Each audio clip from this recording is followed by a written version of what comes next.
bonjour à tous, bienvenue dans Lyon Foot pour une nouvelle vidéo sur un thème qui me fait particulièrement à cœur. Chez tous les membres de Lyon Foot, Christophe Galtier. Alors Christophe Galtier, vous le savez, c'est l'entraîneur le plus emblématique de la Saint-Etienne. Donc dans l'équipe, il y a beaucoup de supporters stéphanois, d'autres lyonnais, et oui, c'est comme ça. Donc on a envie de retracer à peu près tout le parcours de Christophe Galtier. De ses débuts à ses jours actuels qui sont un petit peu plus difficiles. C'est vrai que là, depuis quelques saisons, on se demande quand la fin va sonner pour l'ère Christophe Galtier. Donc dans cette vidéo, on a voulu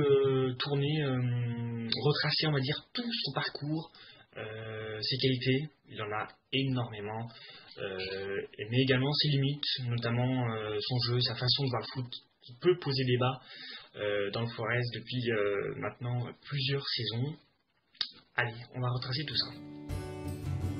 Can't sleep as if I was in a train.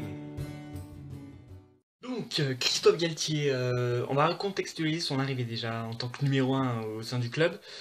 Il faut savoir que Christophe Galtier, quand même, il était numéro 2 avec Alain Perrin à Saint-Etienne, mais avant aussi dans d'autres clubs, un tandem qui marchait plutôt bien, notamment à Lyon. Ils ont fait le doublé en 2008. À Sochaux également, ils ont gagné la Coupe de France en 2007. Expérience aussi à l'étranger, en Angleterre, à Portsmouth exactement. Mais à Saint-Etienne, donc Alain Perrin a clairement échoué. Jamais ses méthodes ont réellement passé au sein du vestiaire stéphanois.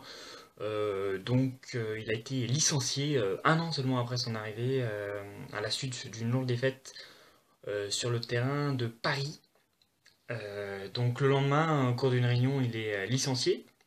Galtier, son adjoint de l'époque, devait également l'être, mais Alain Perrin a fait une requête et demandé à Christophe Galtier de poursuivre l'intérim jusqu'à la trêve, puisqu'il a été licencié en décembre 2009, donc il restait 2-3 matchs avant la trêve. Et donc Galtier, après avoir évidemment consulté son adjoint, a décidé de relever le challenge. Un challenge difficile, il faut savoir que Saint-Etienne sortait d'une saison très compliquée, 17ème place en 2008-2009, et là ils étaient 18ème à l'époque, donc il fallait assurer le maintien et déjà faire ces 3 matchs avant la trêve. Donc il relève le défi. Premier match très compliqué, puisqu'il joue contre l'OM, évidemment un club qui lui tient à cœur, parce qu'il a joué à l'OM, il est marseillais de naissance. Ça a été évidemment un challenge évidemment excitant pour lui. En plus le match quand même se passe pas bien. Moustapha Bayelsal prend un rouge dès la 10e minute, donc le calvaire quand même s'annonce pour Christophe Galtier.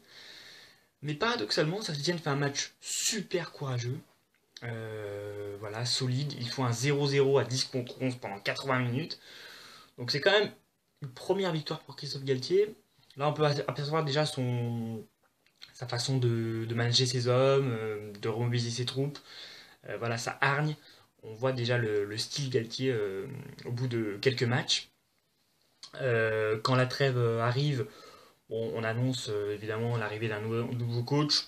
Bon, à l'époque, Luis Fernandez était annoncé notamment, mais pour des divergences avec certains dirigeants de l'époque, finalement ça ne se fait pas.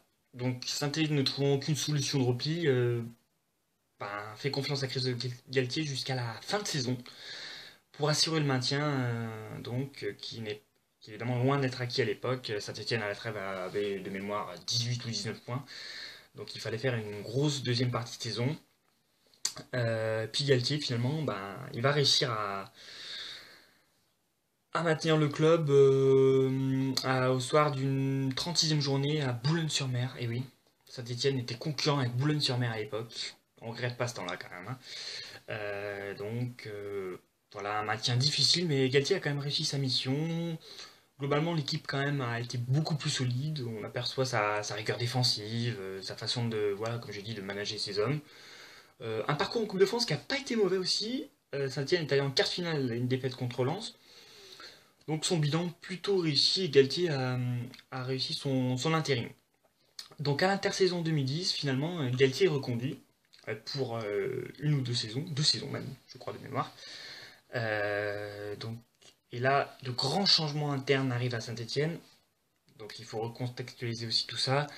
La mise en place d'un salary cap, alors ce qui se fait énormément dans certains clubs allemands, a été mise en place par les dirigeants, c'est-à-dire que Saint-Etienne, il y a un salaire fixe maximum de 90 000 euros brut, je dis bien brut, et en fonction du classement, il peut y avoir des primes et le salaire peut s'élever pour les plus élevés, 120 000, 130 000.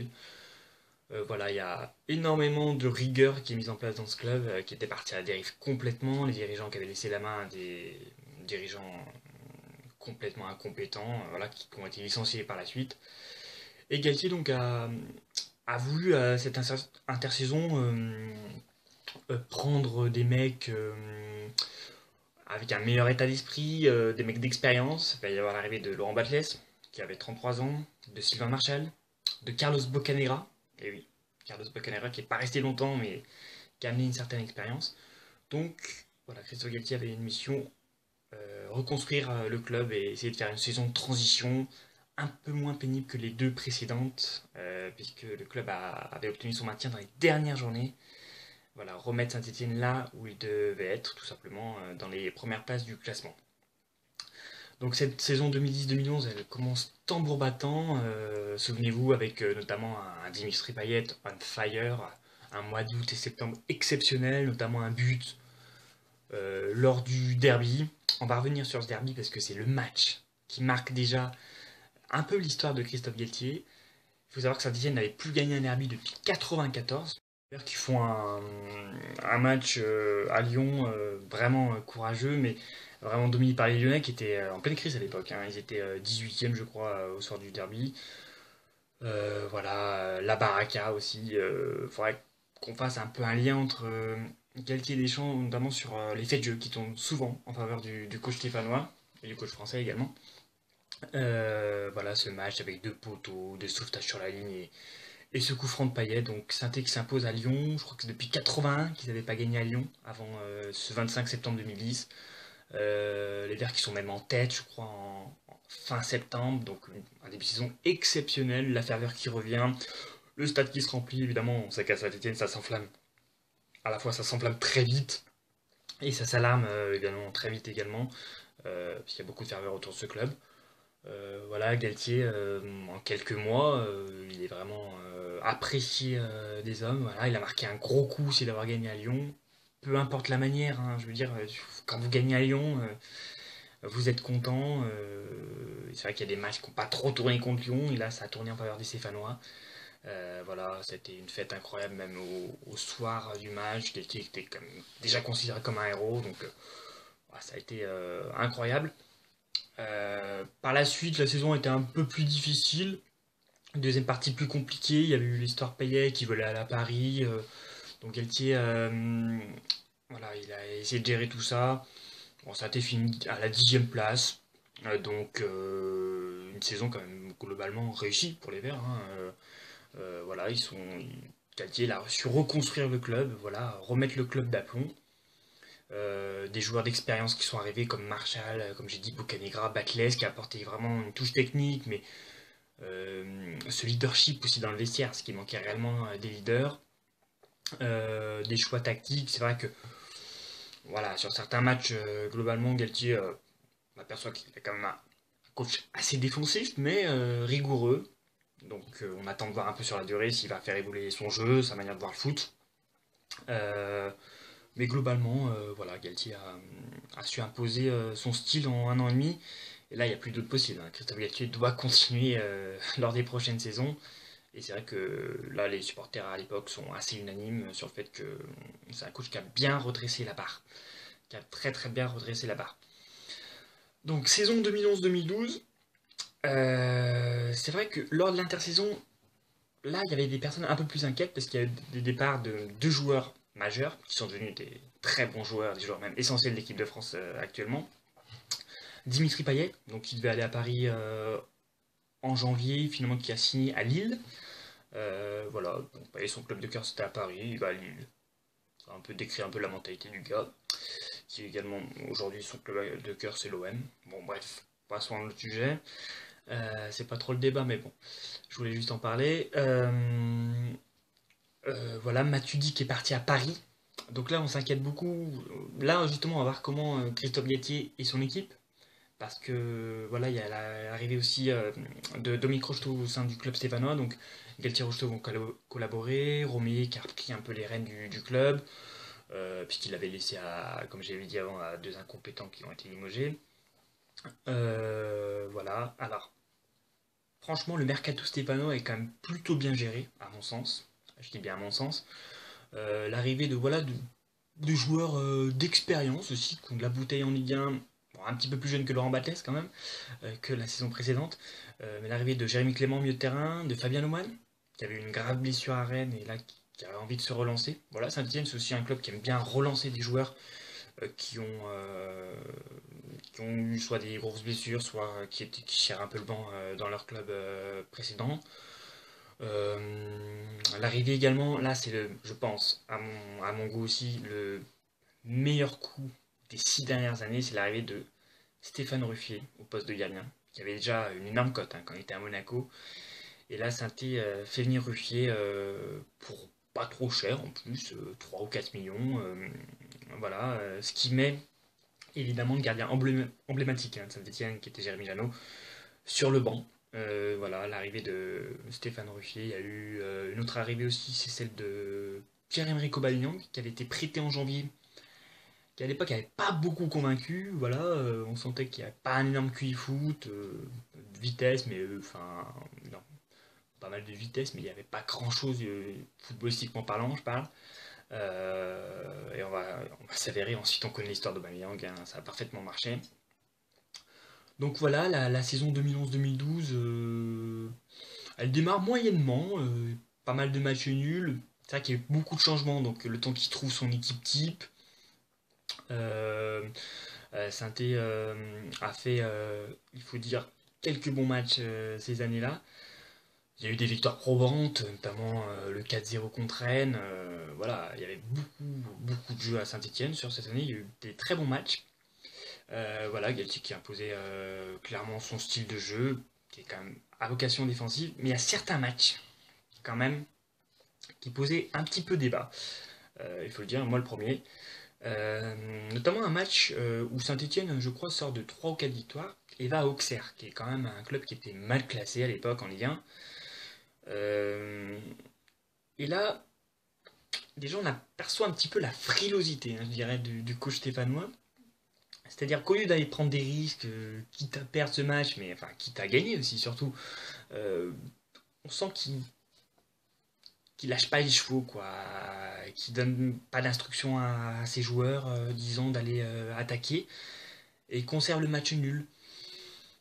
Je trouve ça dommage. Je trouve ça dommage parce qu'il y avait moyen de faire beaucoup mieux. Et Saint-Étienne aurait pu attraper une meilleure place en fin de saison, dans cette saison 2011-2012. C'est dommage. Il y a un match aussi qui retient notre attention, c'est ce derby à Geoffroy Guichard-Compion. Donc, comme je l'ai dit tout à l'heure, ils avaient pu gagner depuis 94 à domicile. Ils avaient gagné l'année dernière, mais à Gerland. Et ce match 2011-2012 contre Lyon est tout simplement effroyable. Je dis bien effroyable. Saint-Étienne n'a pas eu une seule occasion contre un Lyon quand même qui était quand même pas très flamboyant à l'époque.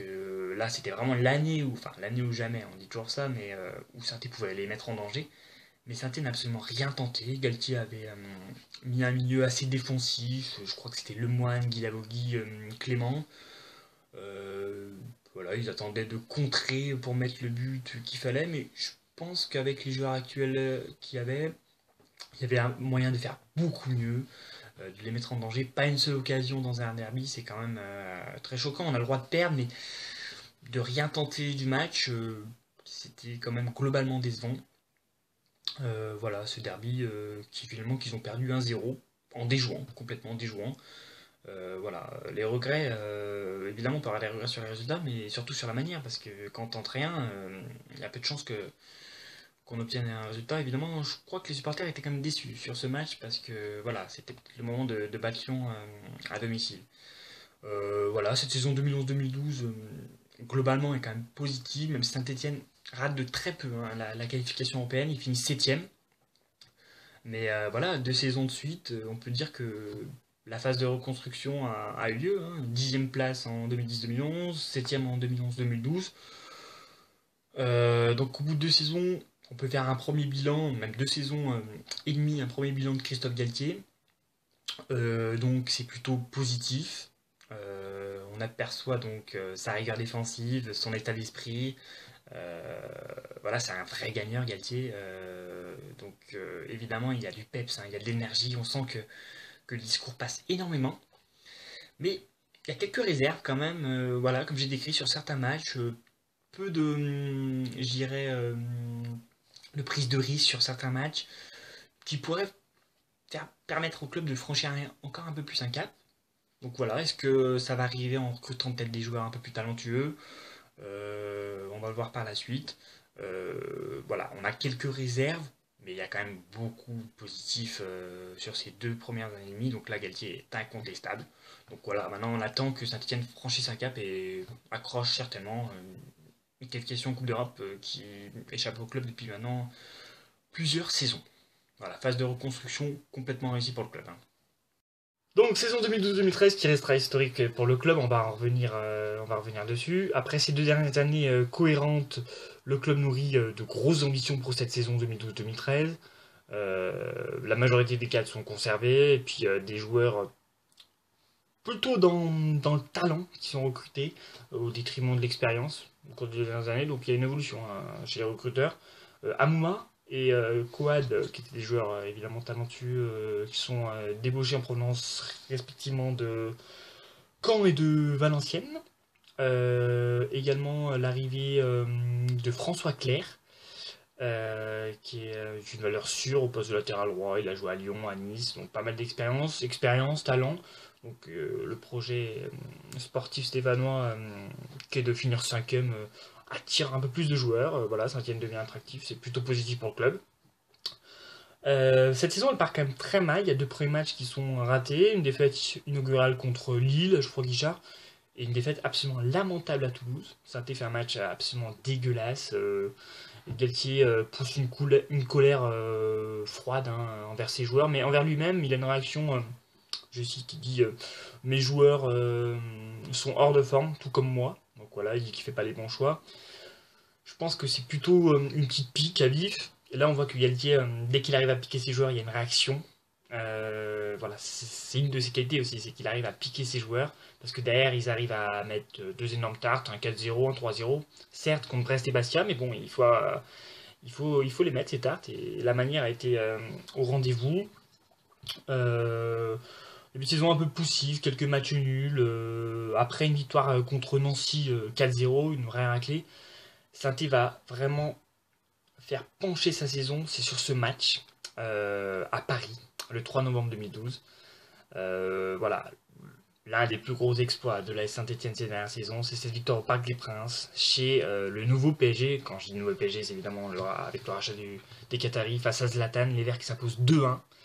Voilà, match tactiquement très très abouti, très intelligent de la part des hommes de Galtier.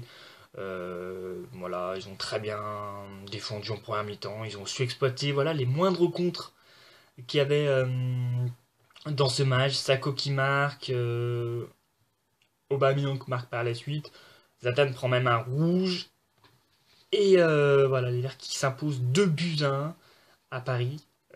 C'est évidemment le premier gros coup de Christophe Galtier. Voilà, ceux qui avaient un doute n'ont guère plus. Galtier semble être un très très bon entraîneur pour l'équipe. Il fait même la une de la presse, tout comme ses joueurs, dans les différents quotidiens principaux français, l'équipe, notamment France Foot. Mais cette saison, il y a quand même quelques matchs qui nous laissent sur notre faim. Saint-Étienne produit notamment le même derby à domicile que l'année précédente. Même score, même scénario, aucune prise de risque. L'équipe semble suivre les consignes du coach, être solide au lieu de mettre la pression. Ces 2 derbys nous font quand même poser la question suivante. Est-ce que Galtier a vraiment peur de tenter quelque chose dans ce match? Pourquoi tant de frilosité alors que les Verts n'ont pas vraiment été timorés au Parc des Princes? Certes, ils ont pas mal défendu, mais ils ont tenté des choses, ils ont tenté des coups, ils ont essayé de mettre en place un pressing. il y a quelques matchs quand même qui nous laissent beaucoup de regrets. Celui-là encore, évidemment, comme j'ai dit tout à l'heure, on a le droit de perdre ce match, mais de rien tenter, surtout quand on joue à Geoffroy Guichard, devant ce public qui pousse évidemment les joueurs. C'est rageant, c'est vraiment rageant, et en plus, comme l'année dernière, enfin comme l'année précédente, Lyon faisait pas non plus peur, quoi. Il était très fébrile, et même score, 1-0, on ne t'entend rien, et beaucoup avaient de regrets sur ce match. C'est dommage parce que la saison est globalement réussie, et voilà, de rien tenter, c'est encore rageant pour les spectateurs et pour les spécialistes du club. Il y a un autre match également qui est assez difficile. Il faut savoir que Saint-Etienne, dans cette saison 2012-2013, à part ce gros coup au Parc des Princes, fait une première partie assez décevante. Il y a ce match au Vélodrome où Galtier démarre sans Kouad et Amouma, qui sont quand même leurs deux joueurs les plus techniques quasiment de l'équipe. Euh, Il faut pas un mauvais match, mais il s'incline 1-0. Marseille marque quasiment sur sa seule occasion. C'était le Marseille Vélib qui avait gagné, je crois, 10 ou 11 fois 1-0 sur cette saison, qui avait fini deuxième. Mais Galtier, dans la presse régionale, pour la première fois, il faut dire, fait le sujet d'une ou deux critiques, c'est-à-dire de ne pas faire jouer ces deux joueurs les plus techniques. Il avait opté pour un milieu, son milieu à l'époque, qui était le milieu pour les gros matchs, le moine Guilavodi, Clément, voilà. Ça, c'était le milieu quand on est fébrile, quand on est frileux. On privilégie la solidité j'ai envie de dire, à tenter quelque chose. C'est un petit peu dommage. Sa frilosité, elle lui joue encore des tours dans un grand match. C'est le problème de Christophe Galtier pour le moment, c'est que dans un grand match, il n'a pas encore réussi, hormis ce match par les Princes très abouti, à, à faire passer un cap aux spectateurs. Deuxième partie de saison par contre exceptionnelle. Saint-Étienne, c'est une des meilleures équipes de la phase retour. Évidemment, il rentre dans la légende en gagnant un premier titre au club depuis 30 ans, cette Coupe de la Ligue 2013. Le lendemain, il y a une liesse incroyable dans la ville. Galtier, c'est un dieu pour tous les fans, évidemment. Il a reconstruit le club et il a fait remporter un trophée. Avec notamment, il a éliminé le PSG d'Ancelotti, évidemment. Sur ces deux matchs, Saint-Étienne a été, on va dire entre guillemets, une bête noire du PSG. Donc voilà, à l'issue de cette saison, Saint-Étienne retrouve l'Europe. Et Galtier est notamment co-meilleur entraîneur avec l'immense Carlo Ancelotti. Euh, voilà, c'est la reconnaissance de son travail qui est méritée en fonction de ses résultats après la meilleure saison au club depuis plus de 20 ans. Saison exceptionnelle, historique, la meilleure saison de ces 30 dernières années, une Coupe de la Ligue, une 5e place, synonyme de qualification en Ligue Europa. La saison suivante, donc 2013-2014, évidemment Saint-Etienne perd par contre son meilleur buteur, auteur de 19 buts à nouveau en 2012-2013, de saison fantastique, malgré quelques trous d'air, notamment qui avait une série de 3 mois sans marquer, mais qui a quand même mis une vingtaine de buts sur ces deux dernières saisons. Donc il part du côté de Dortmund pour le remplacer. Là par contre, on aperçoit un recrutement un peu moins efficace. Parce que bon, l'arrivée de Mevlou Terning quand même, c'était un petit peu jasé. Mevlou Terning, bon certes, c'était un très bon attaquant à Sochaux, mais depuis 2 ou 3 saisons, t'es un peu dans le dur. L'arrivée par contre Franck Tabanou, très prometteur, de Benjamin Cornier, un numéro 10, plutôt pas mal à Dijon, mais on sent qu'il a du ballon, mais pas prouvé encore au gros niveau. Donc cette saison 2013-2014 avec un objectif, se qualifier pour la Ligue Europa, mais là, le couac, l'élimination contre la modeste équipe d'Eisberg. Ah là, ça fait évidemment tâche au bilan de Christophe Galtier, c'est son premier gros échec, avec notamment une défaite 4-3 là-bas à l'aller, où Saint-Étienne a mené 3 fois, et Saint-Étienne qui n'arrive pas à gagner à domicile contre cette équipe, et qui va même perdre le match contre son camp de Bayal.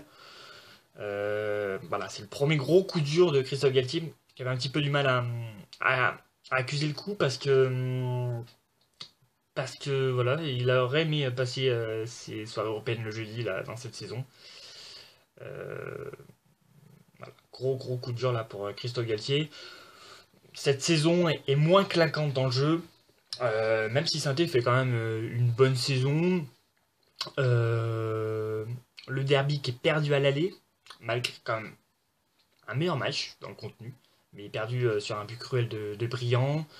L'attaque, évidemment, est moins prolifique depuis le départ de Aubameyang. Erding, évidemment, c'est moins clinquant. Cette saison 2013-2014, à mi-saison est moyenne. Il n'y a pas énormément d'émotions.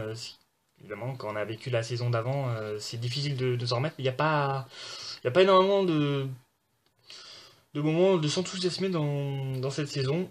Jusqu'à ce derby, gagné à Gerland, comme en 2010. Ce match résume à lui seul la période Galtier. C'est pas spécialement beau, mais diablement efficace. Avec le cœur, les tripes, au détriment du talent brut.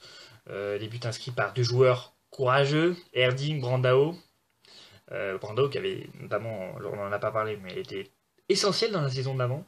Avec Aubameyang qui formait un magnifique duo. Là, Brandao, une saison un peu plus compliquée. Dans les coupes, Saint-Étienne fait pas une grande saison cette année-là, mais finit en trombe, hein, beaucoup de victoires et même à 2 points près de finir à la 3e place. Mélie fait le job et gagne sa 3e place. Saint-Étienne finit 4e, c'est le meilleur classement sous l'ère Galtier, même depuis plusieurs saisons. Voilà, ces deux dernières saisons, donc 2012-2013 et 2013-2014, sont dans la continuité des 2 saisons qu'il y a eu avant. Ils ont franchi un palier immense, hein, le meilleur classement de l'équipe, un trophée remporté. Le coach Stéphanois est donc bel et bien un artificier majeur de l'ascension qu'a prise le club. Mais toujours les mêmes questions qu'on se posait 2 saisons avant.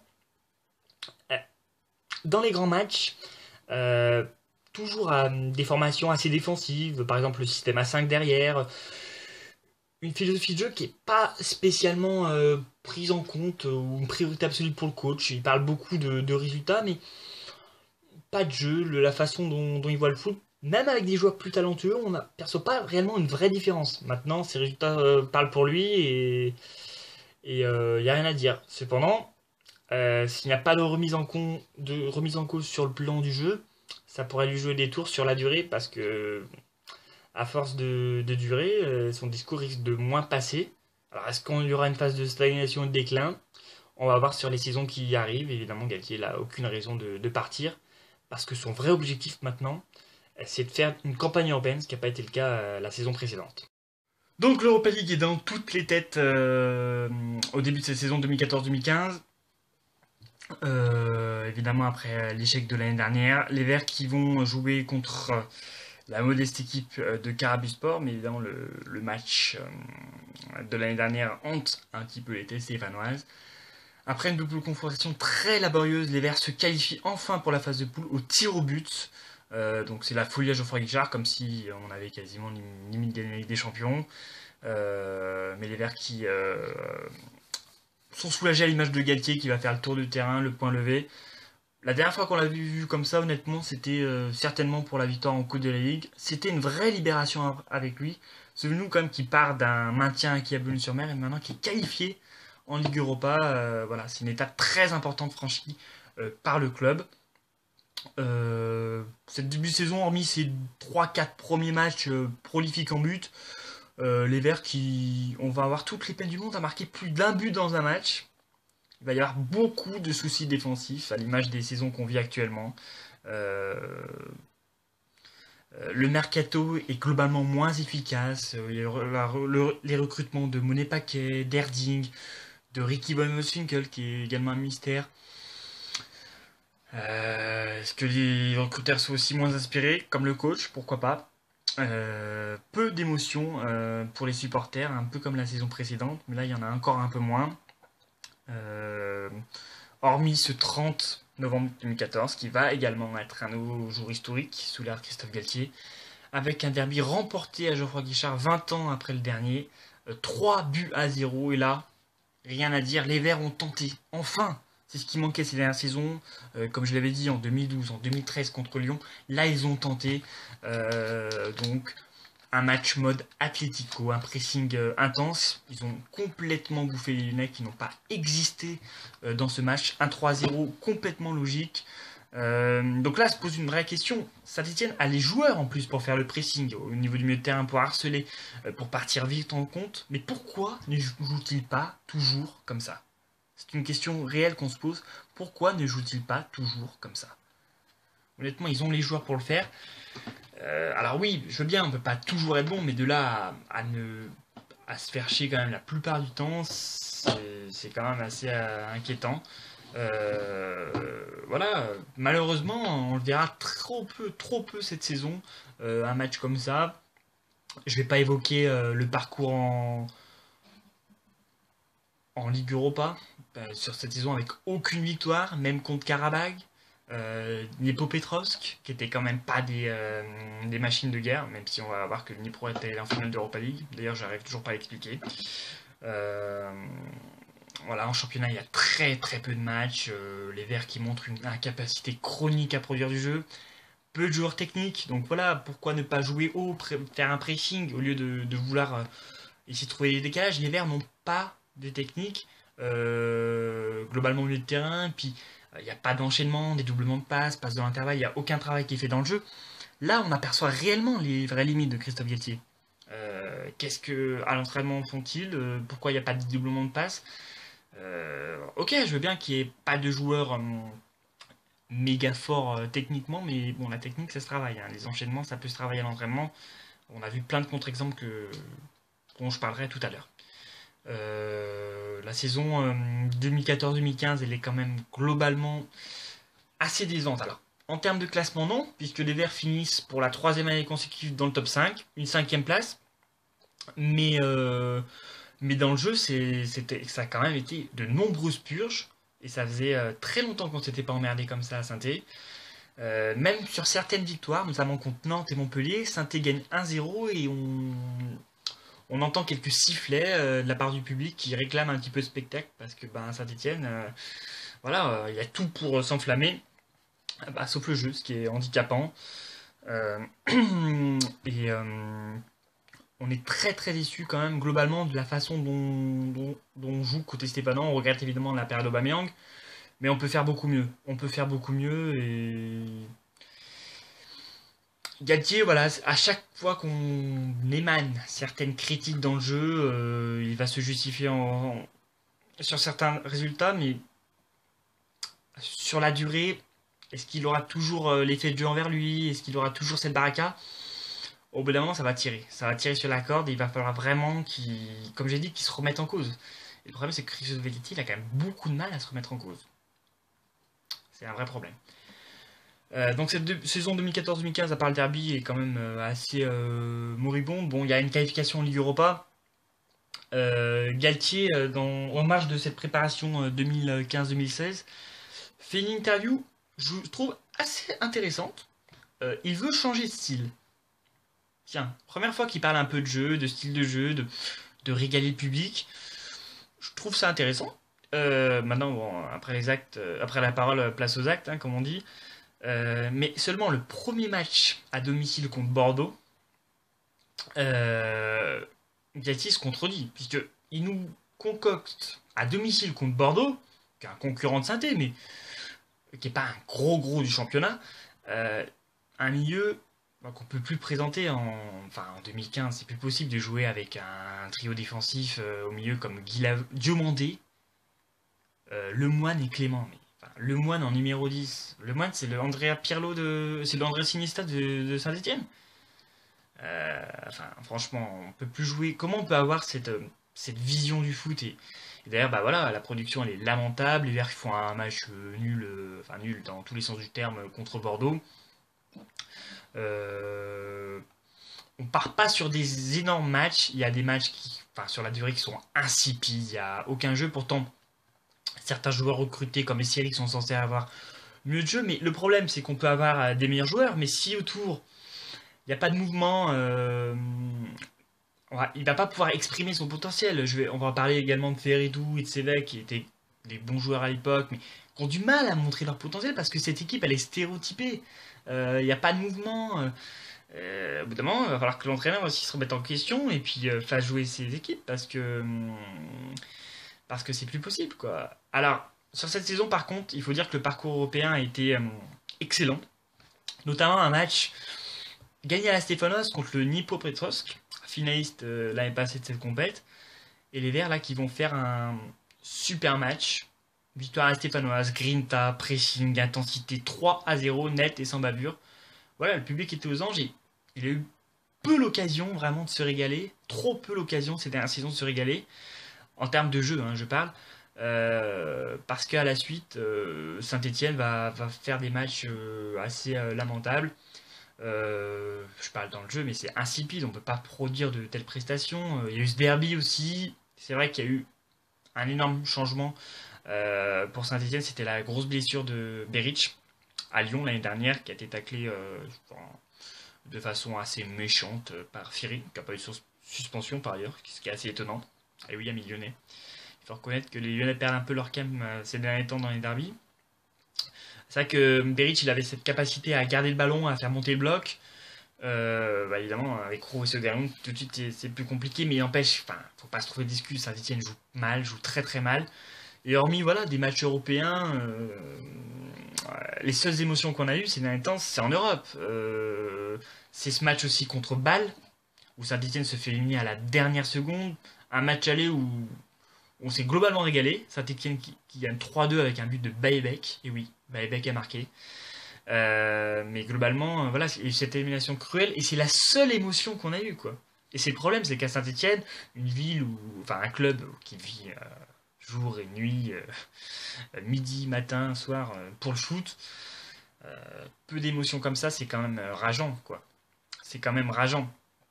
Voilà, après, les Verts arrivent encore une fois à finir européen, mais cette fin de saison 2015-2016, elle est très très pénible. Très très pénible. On sent réellement là que c'est la fin du cycle Christophe Galtier. Et que pour lui, comme pour Sainté, faut passer à autre chose. Galtier, il a amené un truc essentiel au club. Il a bien redressé le club, mais voilà, depuis 2 saisons, ça s'effrite et la stagnation s'observe, même une régression latente.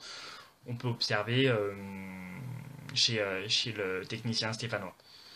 Donc là, il y a quelques noms qui circulent, comme Gourvenec, comme Boiré. Gourvenec, j'aime bien l'idée, nouvelles idées sur le jeu. Moi, je veux un Saint-Etienne différent. Je ne sais pas si le Saint-Etienne sera meilleur avec un autre coach, mais je veux un Saint-Etienne différent dans la façon de voir le foot, de jouer, d'oser. C'est vraiment cette prise de risque qui n'est pas présente chez le technicien stéphanois. Un peu de libérer ses joueurs techniques. Voilà, et c'est vrai qu'il a été le fantôme de lui-même. Quand tu vois la saison qu'il fait à Nice, sur certains matchs, tu te dis quand même qu'un joueur qui a les ballons comme ça, c'est sûr qu'il va. Il l'a dit d'ailleurs hein, dans une interview qui s'emmerde réellement à Saint-Etienne. Mais la direction stéphanois, comme d'habitude, n'anticipe pas. On passe coup d'avance et confirme Galtier, qui, voilà, faute de proposition, reste pour cette saison 2016-2017, donc la saison actuelle. Galtier va encore faire une interview. Alors, cette fois, il change d'adjoint, parce qu'il a un nouvel adjoint pour qu'il prenne un peu plus de recul sur le jeu. Pour qu'il analyse un peu mieux les matchs. Donc il prend René Lobello. Et il prend des joueurs un peu plus techniques au milieu. Il dit qu'il manque de création. Il y avait un milieu de terrain qui était vieillissant avec Clément, Lemoine, Coad qui part. L'arrivée de Veretout de Cévé sur le papier, c'est plutôt pas mal. Parce qu'il y a ce milieu New Look avec Selnes, Cévé, Veretout. Donc on espère avoir un peu plus de jeu. Et là, Christophe Galtier, il pourra plus trouver d'excuses, quoi. Si avec des meilleurs joueurs ça prend pas, c'est que évidemment ta méthode elle suffit plus et que elle a réussi sur quelques saisons, mais sur la durée c'est voilà c'est plus possible de voir le foot comme ça. Et malheureusement voilà cette année on s'emmerde toujours autant. Ça fait maintenant 3 ans. Euh, Encore une fois cette année, hormis un derby qui ressemble un petit peu à celui d'il y a 2 ans, qui a été très abouti, euh, on s'emmerde quasiment toutes les fois en regardant Saint-Etienne. Enfin, Sainté, on s'emmerde, c'est devenu un leitmotiv, quoi. C'est devenu un leitmotiv et quand tu vois ce que Gourvenec fait à Bordeaux actuellement, tu peux avoir des regrets sur le fait qu'il fallait choper Gourvenec ou un autre entraîneur. Voilà, quand tu vois Henri Cévé et Jordan Veretout, qui étaient des joueurs qui arrivaient à, pas des monstres techniques, mais qui arrivaient à confirmer, enfin à montrer un peu de leur patte technique. Là, franchement, il n'y a rien du tout dans cette équipe. Il n'y a rien du tout, il n'y a pas de mouvement, ça en devient lassant. Enfin, des productions mais qui sont lamentables. Il va encore nous sortir. Ces interviews sont toujours pareilles, manque de fraîcheur, mais au bout d'un moment, tu joues toujours de la même façon, quoi. Je veux bien que tu sois pas toujours au top, mais quasiment de jamais l'être, quoi. C'est terrible, quoi.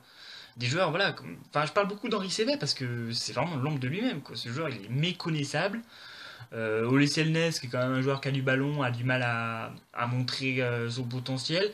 Bon, il a eu la blessure de Berich, donc sur le plan offensif c'est très compliqué, mais honnêtement, quand j'entends l'argument des pro Galtier comme quoi il n'a pas le matos, mais enfin, à Nantes, on a vu hein, ce que peut donner un coach. À Nantes, il joue avec Salah, Stepinski, et contre Sessao, il a un truc qui est dingue, c'est qu'il a transcendé son équipe. Donc un autre entraîneur a pu transcender son équipe et il n'y a pas que des tanches à Saint-Etienne. C'est ce qu'il faut noter. Voilà. À part ce derby, qu'est-ce qu'on a vécu comme émotion? Une double confrontation contre Manchester où Saint-Etienne a fait une très bonne première mi-temps.